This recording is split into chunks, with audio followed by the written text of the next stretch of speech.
Welcome to Know Your Mobile. I'm Basil, this is Nokia Lumia 620 and you're watching our video review. We've reviewed it on the website, so if you want the full in-depth review, check that out. But for this quick overview, keep watching. Kicking things off with the Lumia 620, we are going to talk about the design, and it is really quite charming. You have this matte plastic back cover, however it is swappable for a range of other choices.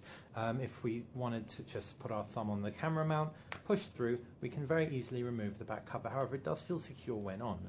If we want to swap out for the yellow one, for example, we can do so with ease, and it feels like we actually have a new phone. We can also change the user interface to match the back panel pretty easily by jumping into the theme, for example, and just choosing yellow to create a unified look and feel across the device. So the design is a lot more than just a physical design. It also extends within the UI. Nokia have really thought through Windows Phone 8 and incorporated that into the physicality of the phone. It sits very well in the hand. It's not the skinniest handset out there, but thanks to the curvature of the sides and corners, it slips into the pocket with ease and is certainly comfortable to hold.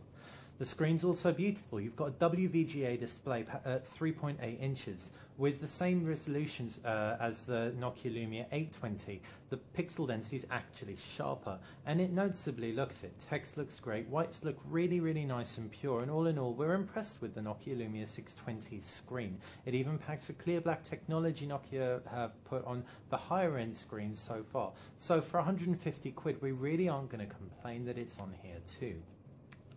As far as the user interface goes, we've got Windows Phone 8 inside.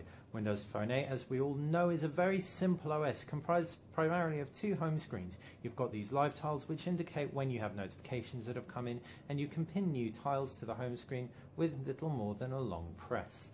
The live tiles have their shortcomings. They aren't necessarily the best at pulling in all your notifications in one place. You have to really keep a watchful eye on these live tiles.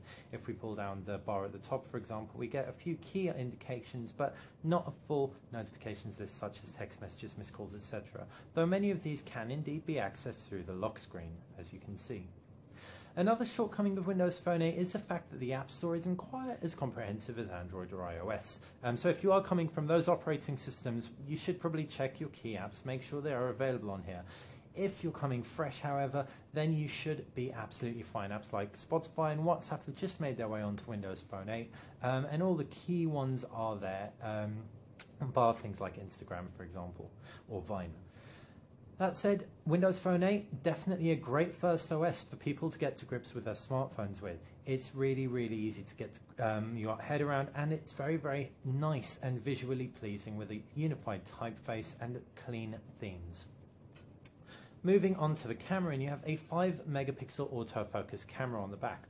As far as the physicality and ports go, on the right hand side there's a volume rocker, power button and a camera button, and that camera button is two-stage. If we click through onto it, we can pull another phone into frame, take the Lumia 820 for example, and then we can just take a nice quick macro shot of the Lumia 820. Maybe a bit flashed there, so maybe we'll turn the flash off and try that again. Oh, that's a focus assist flash. One more time. Let's just take a look at that picture. As we can see, and as you'll make out from the review, it's a very respectable 5 megapixel camera. It certainly isn't the best out there that we've seen, but like we said, we're not sure you're going to do a lot better for 150 quid. In terms of build and camera and screen indeed, as well as the UI. Operating system Windows Phone 8 being so efficient, the 1 GHz dual-core processor does a sterling job of powering through. We experienced no real slowdown while using the handset. So all in all, we are really, really impressed with the Lumia 620. As far as storage goes, there's I think 8 GB of storage on board, but if we pull off the back cover, we can see our micro SD card slot, so that is expandable up to an additional 32 GB. Perhaps the weakest point is the battery life, but it'll last you a full day. With a lot of smartphones out there not even lasting a full day, we're pretty much going to recommend the Nokia Lumia 620 hands down for anyone looking for a cool, cheap smartphone with a lot of personality and a lot of really neat features inside. One thing which we didn't mention, which is worth touching upon, is the fact that Nokia include all their Windows Phone 8 apps on here.